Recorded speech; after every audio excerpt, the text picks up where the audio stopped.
Alright, so I did say to a friend of mine that I was going to put up this build video, and what I'm going to do is I'm going to highlight my build here, and then just do a lost sector or something to show off how it works. Um, so basically I'm using Graviton Forfeit as my exotic armor piece. I'm going to start with the exotic armors. But Wormhusk is also a good option. And then anything you're super comfortable with is good. Like Omnioculus is actually maybe a really good play. I didn't think about this much before, but you have damage resistance while you're invisible. And so that might actually even be better than the Graviton Forfeit, which makes your invisibility last a little bit longer, but also gives you melee recharge faster, your weapons reload faster, and your recovery is greatly increased. Starting to feel like Omnioculus might be the better play for this. Let's see. Or you could always go with Frosties to just make sure your abilities are up all the time. With the class, you're going to want to do a Void subclass with Stylish Executioner. This is like the key to 80-90% of your invisibility right now. And Vanishing Step. This is another really key part of the build. It's very fucking useful. I'm using the Vortex Grenade because it's currently just the best grenade, hands down. I got Triple Jump. Now this one's important. Gambler's Dodge actually has a higher base cooldown than Marksman's Dodge, so you're going to want to make sure you're using Marksman's Dodge. For Fragments, I'm using the Echo of Domineering, which it's really just a bonus to Discipline. We're not suppressing many targets, but that bonus to Discipline is really handy, and when we do suppress something, mobility buffs are always nice. Echo of Leeching, melee final blows start health regeneration for you and nearby allies. This doesn't really work for us very often, doesn't do much in the build, unless you're using the Glaive. Since I am not using a Glaive right now, I am going to maybe swap it out. Already got. You also want Echo of Remnants to have longer Vortex Grenades to generate more wells and more, you know, killing of things. Um, let's see, Void buffs applied to you. Yeah, that's right. You want Echo of Persistence to make your invisibility last longer. And I think I was going to ditch Well of Leeching for... So let's go with Echo of Dilation. I don't really need the super very often, so that's not really that critical, but always good to have it when you do need it. You want high discipline, good recovery, and you want real high mobility. It doesn't need to be 100 because you're going to actually generate a lot more of it than you need just by creating wells. Quickfang is the sword of choice. You want to have high ammo capacity. My Quickfang currently has 80 ammo. You don't need to worry too much about the damage, honestly, but ammo caps out at 80. It can't go higher than that. So if you can get it to 80 with just a backup mag, then you're all set. And then you could always have some sword ammo in here. I do not currently. I need to put in. Actually, I mean, honestly, concussive dampener is the one threat because you're always invisible, so you don't really need like damage resistance specifically geared towards upper tiered enemies. So when it comes to the mods, several of the mods I'm using are universal mods. You got Harmonic Siphon, because you're going to be in Void subclass, you're going to be using your Void Sword to kill, so you might as well get some orbs out of it. You only need one sword ammo finder with this particular sword because you get so much ammo, and the build really ups the damage of it. Obviously, mobility or whatever your stat needs are in your piece of armor. And Reaping Wellmaker. This is a terrible roll on Graviton Forfeit, but whatever, it is what it is. Reaping Wellmaker somewhere in your armor because you're going to be using your dodge to generate wells.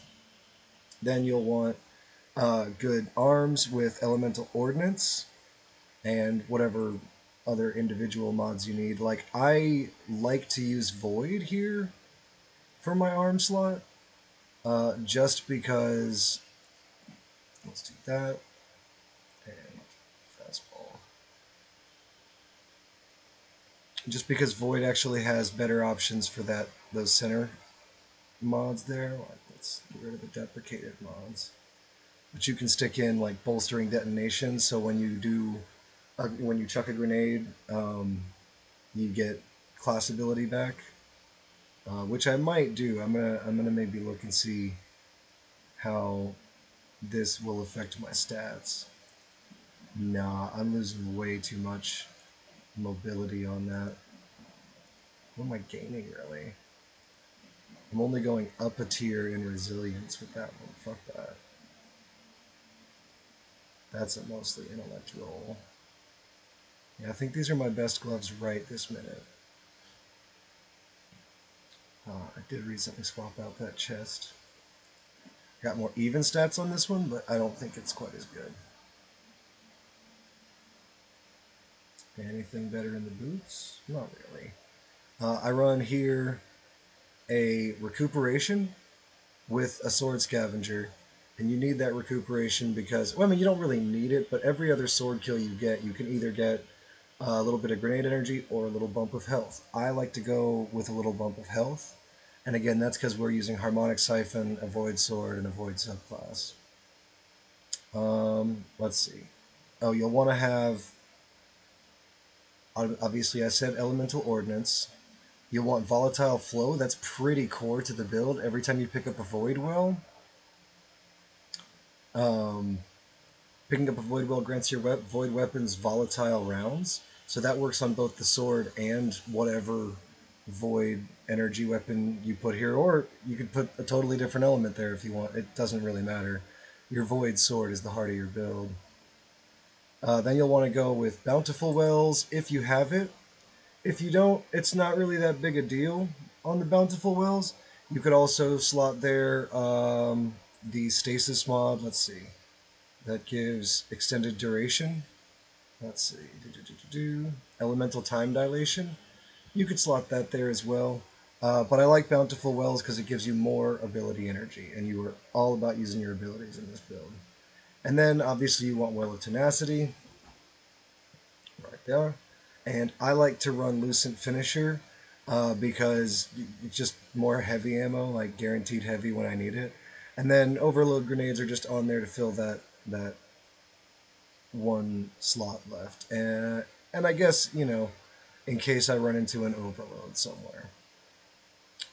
Then I just have my highest light, but it does happen to be a good recommendation, blinding auto-loading grenade launcher. This one has Demolitionist, which is cool. I like that about it. But you want this for really, really high tier content. You got to blind the groups of enemies before you go charging in. Or when you have accidentally used like both your dodge and your grenade and you don't have any way to go invisible right now, you can blind the enemies around you and still kind of escape.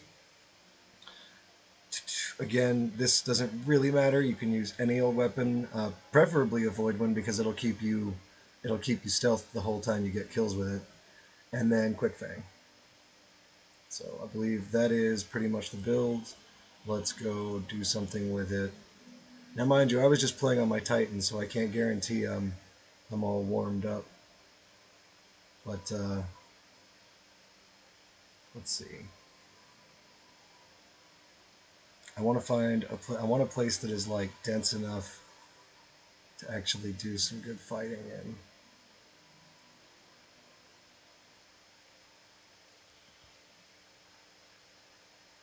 Let's go to fucking EDZ.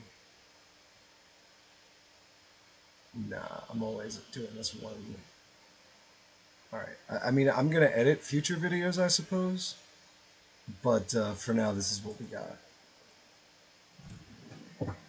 If you just want to go ahead and test the build out on your own, then go for it by all means. You don't actually have to watch this, Lost Sector, obviously.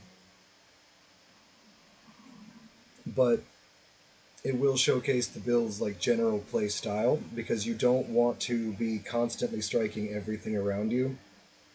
It's about slowing down, making precision strikes, and timing your strikes so that you stay invisible, stay volatile rounds,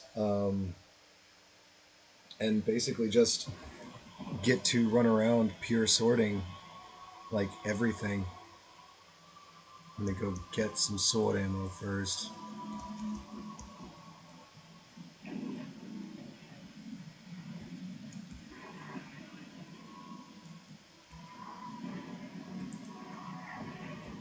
Ruinous Effigy is pretty just damn cool though, is the thing.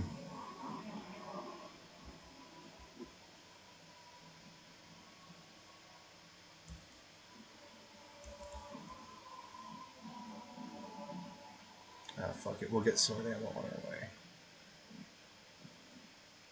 For now, Ruinous Effigy is actually another really good option for the build because of the way that it interacts with the orbs. First things first, you run into any encounter, visible, or chuck a grenade in there. So now we come over, we get our wells, get that transmutation sphere, and boom, going invisible whenever the transmutation sphere kills something.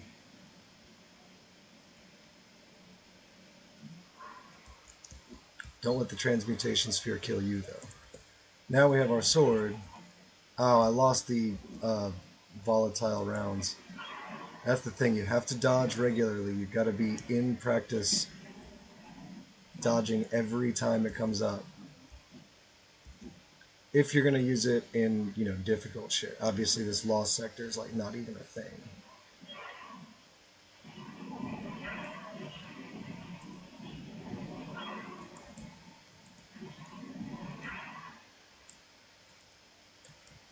Obviously, you don't have to play it that carefully, you know.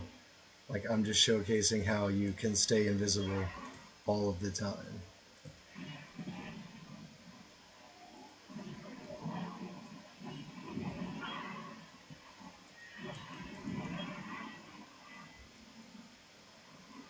Oh, and you also have True Sight, like the vast majority of the time.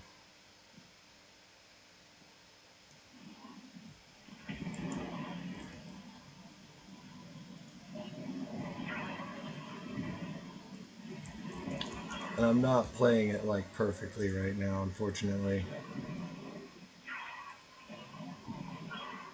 If you time it right and you keep it timed right, then you end up just like dodging slightly before your volatile rounds is going to wear off. Like right now. Get another kill and go back invisible. So the reason this works is because fucking what is it? Stylish Executioner uses any void status effect to produce its bonus, which is to make you go invisible. Right? So since it uses literally any void status effect, while you have volatile rounds, you also have invisibility on demand because what happens to the enemies when you hit them is that they immediately become volatile and then, generally speaking, die pretty soon after. The damage is real high. It's about 7 or 8,000 more per swing that you are volatile, which you got to remember to keep dodging. I should maybe just like mash on the dodge at like all times. And there is a little window for error. Also, you can do this with your super, which just fucking wrecks. There we go. Oh, see, I ran out of ammo. So in higher tiered content, I would be killing uh, champions and shit, and I would get a load of ammo from doing that. But down in lower tiered stuff, you actually don't get as much ammo, so maybe run 2 sword finders and say to hell with the. Oh, I let the orb kill me. And say to hell with the uh, orbs, because you don't need them.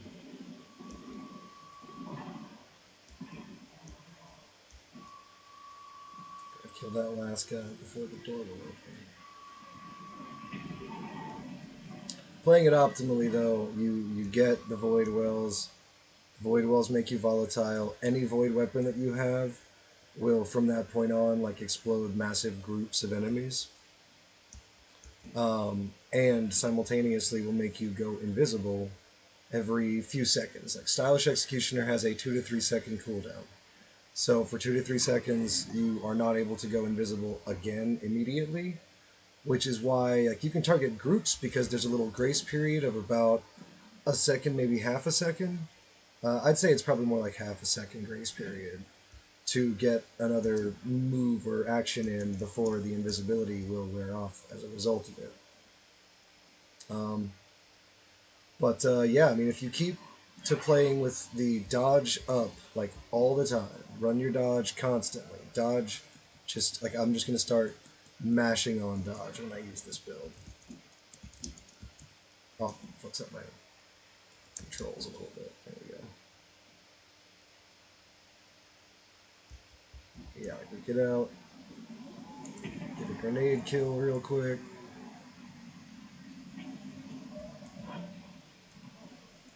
The grenade kill is not actually like necessary. We could also just get a kill with the sword, and that'll drop a couple of void wells as well. But grenade kills are fun, and that's going to get us some fresh wells. So as you can see, if you are actually paying attention to your dodges and you're timing everything well, then you don't need to worry about like ever being seen, pretty much. But yeah, that is the Void Sword build. Hope you enjoyed it. Take what you will from it, and have a good one.